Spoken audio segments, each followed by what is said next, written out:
आज हम लोग ट्रूथ नंबरिंग सिस्टम को कंटिन्यू करेंगे और पिछले वीडियो को अगर आप लोगों ने नहीं देखा है तो काइंडली उसे देख लें, क्योंकि पिछले वीडियो में हम लोगों ने जिगमॉन्डी सिस्टम पढ़ा था, अमेरिकन डेंटल एसोसिएशन सिस्टम पढ़ा था और आज हम लोग जिस सिस्टम की बात कर रहे हैं that is called federation of dentaire international system.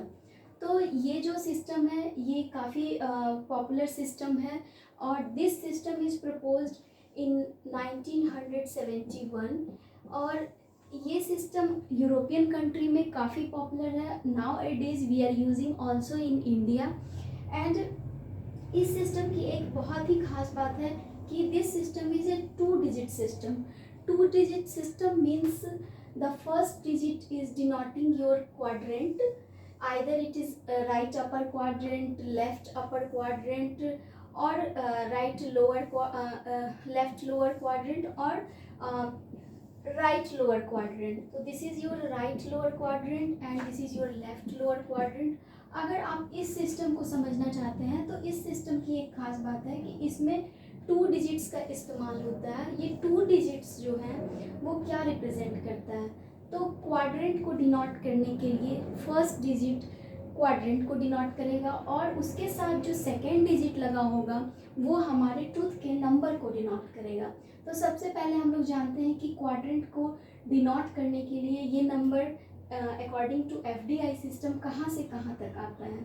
तो परमानेंट डेंटिशन में जब हम क्वाड्रेंट को डिनोट करेंगे परमानेंट डेंटिशन में तो ये 1 is denoting your right upper maxillary quadrant, 2 is denoting your left upper maxillary quadrant and 3 is denoting your left lower mandibular quadrant and 4 is denoting your right lower mandibular quadrant. So ये number जो है ये हमारा quadrant को denote कर रहा है in permanent dentition according to FDI system.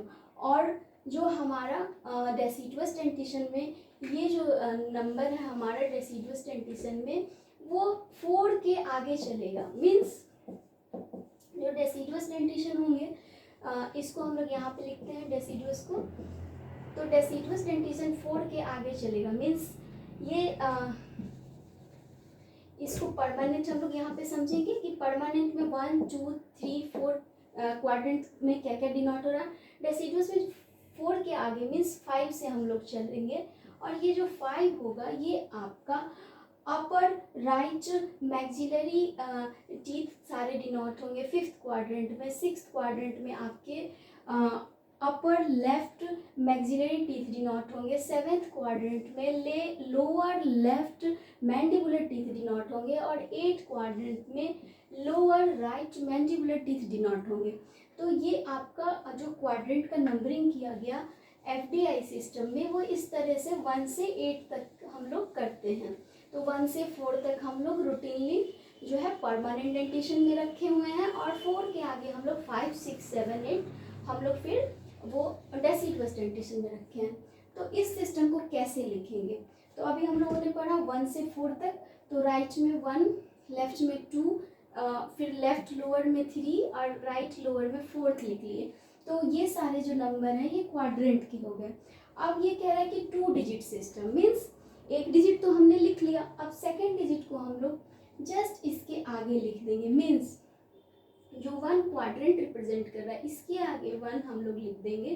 तो ये 1 हमारा central incisor, 1 2 means lateral, 1 3 canine, 1 4 हमारा फर्स्ट प्रीमोलर, 1 5 हमारा सेकेंड प्रीमोलर, 1 6 हमारा फर्स्ट मोलर, 1 7 हमारा सेकेंड मोलर और 1 8 हमारा थर्ड मोलर। तो इस तरह से हम लोग यहाँ पे नंबर डाल देंगे। ठीक उसी तरह से 2 1 2 2 2 3 2 4 2 5 2 6 2 7 2 8 मीन्स पहले हम लोग क्वाड्रेंट के नंबर को लिख लिए, उसके आगे हम लोग टीथ नंबर डाल दिए। तो ये लिखना हमारे लिए बहुत ही आसान हो जाएगा। आप एग्ज़ाम में लिखते टाइम बिल्कुल भी कंफ्यूज नहीं होंगे इस सिस्टम को और इस तरह से हम लोग इस सिस्टम को लिख पाएंगे आसानी से। तो यहाँ पे 4 1 4 2 4 3 4 4 4 5 4 6 4 7 एंड 4 8 यहाँ तक जब हम लोग लिख दिए तो ये हमारा जो 2 डिजिट सिस्टम है अब ये कम्प्लीटली फुलफिल हो रहा है। मीन्स जो फर्स्ट नंबर है that is denoting your quadrant and second number is denoting your teeth. So यहाँ पे 2 1 क्या रिप्रेजेंट कर रहा है, 2 मीन्स ये लेफ्ट अपर क्वाड्रेंट और 1 means your central incisor. So now I hope you clear from this concept. अब हम लोग यहाँ पे डेसिडुअस को कैसे लिखेंगे, तो डेसिडुअस में भी हम लोग उसी तरीके से सबसे पहले क्वाड्रेंट को लिखेंगे। फोर्थ के आगे अब हम लोग को राइट अपर क्वाड्रेंट में 5 नंबर को डालना है। तो चूंकि डेसिडुअस में 20 टीथ होते हैं तो हर क्वाड्रेंट में 5 5 ही हम लोग लिखेंगे। तो मान लीजिए हम लोग 5th क्वाड्रेंट में मतलब राइट अपर मैक्सिलरी टीथ को हम लोग लिखना चाह रहे हैं, तो इसके लिए हम लोग 5 times 5 को लिख दिए। 5 is denoting your right deciduous upper maxillary teeth. Okay, तो अब हम लोग 5 के आगे में बस टीथ का नंबर डालना है हमें, तो इसको हम लोग दूसरे कलर से यूज कर रहे हैं। 5 1 5 2 5 3 5 4 एंड 5 5।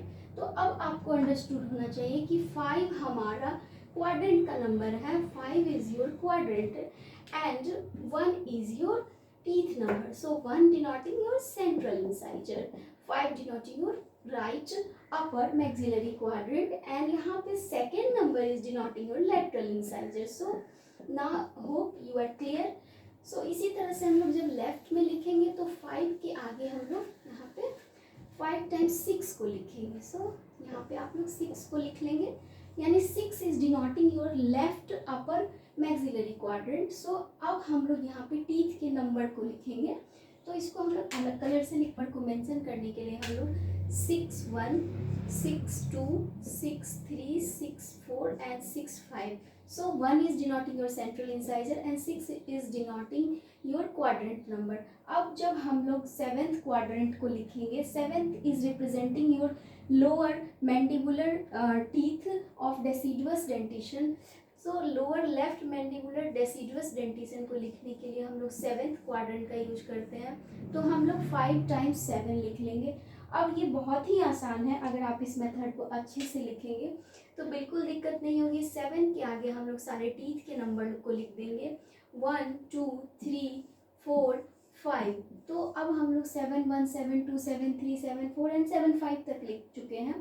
तो 1 is denoting your central incisor of lower left deciduous dentition. तो 7 हमारा ये क्वाड्रेंट हो गया फर्स्ट डिजिट, तो फर्स्ट डिजिट हमारा क्वाड्रेंट हो गया और सेकेंड डिजिट हमारा टीथ का नंबर हो गया। तो इस तरह से हम लोग इस डेंटिशन को लिखेंगे। और यहाँ पे 7 4 जो डिनोट कर रहा है, 7 is your quadrant first digit and 4 is your first molar left side deciduous dentition. ठीक है, तो इस तरह से हम लोग लिखेंगे।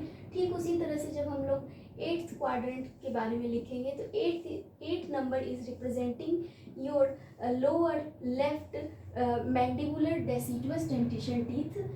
सो यहाँ पे हम लोग अब सिर्फ अब नंबर को लिखेंगे जो कि टीथ के नंबर को रिप्रेजेंट करेगा, मीन्स 8 1 8 2 8 3 8 4 एंड 8 5।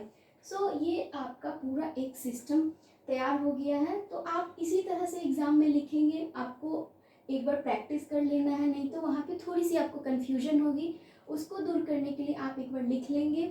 उम्मीद करते हैं कि आपका ये FDI सिस्टम क्लियर हो गया होगा, और जिनको भी ये सिस्टम में कोई प्रॉब्लम हो या कोई कन्फ्यूजन क्रिएट हो तो प्लीज़ कमेंट सेक्शन में ज़रूर अपनी वैल्यूएबल कमेंट लिखें, उस पर मैं काम करूँगी और आगे जो भी दिक्कतें होंगी उसे दूर करने का प्रयास करूँगी।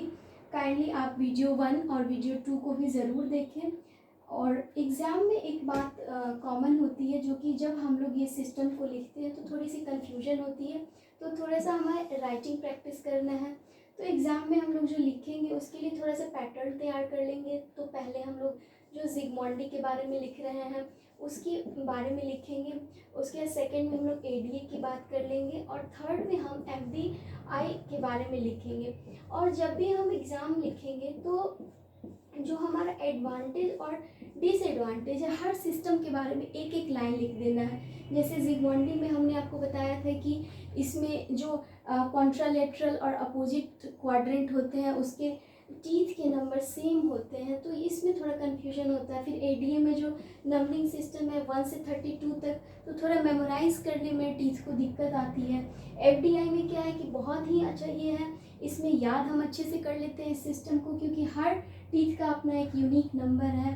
सम टाइम हम लोग एफडीआई को एडीए से कंफ्यूज कर लेते हैं, तो इसके लिए आप वीडियो के पार्ट 1 लेक्चर को भी अच्छे से देखेंगे तो आपका कॉन्सेप्ट क्लियर हो जाएगा।